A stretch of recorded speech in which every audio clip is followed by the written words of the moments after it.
జిల్లా బుచ్చేపేట మండలం VSR charitable trust ఆధ్వర్యంలో వడ్డాది నుంచి దొండా నరేష్ టీడీపీ టౌన్ అధ్యక్షుడు కుమారుడు దేవాన్స్ కోటి 16 పుట్టినరోజు సందర్భంగా బుధవారం అనాథాశ్రమంలో ఉదయం టిఫిన్ ఏర్పాటు చేశారు. అలాగే వారి సమక్షంలో కేక్ కట్ చేసి వారి యొక్క ఆశీర్వాదం తీసుకున్నారు.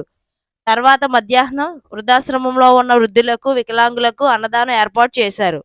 అలాగే మధ్యాహ్నం చోడవరం కమ్యూనిటీ ఫ్రిడ్జ్ దగ్గర రోడ్ సైడ్ నిరుపేదలకు అన్నదానం చేశారు.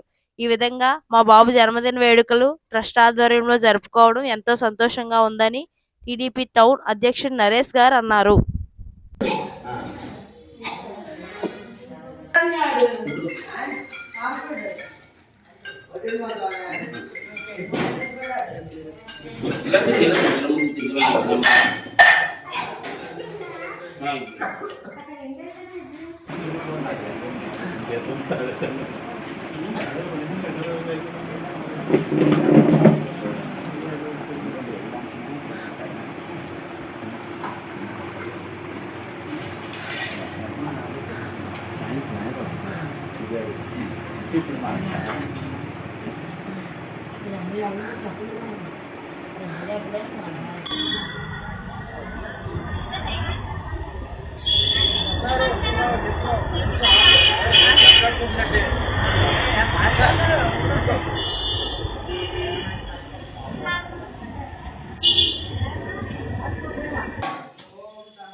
వీడియో నచ్చితే లైక్ చేయండి, షేర్ చేయండి, ఛానల్ని సబ్స్క్రైబ్ చేసుకోండి. Thanks for watching.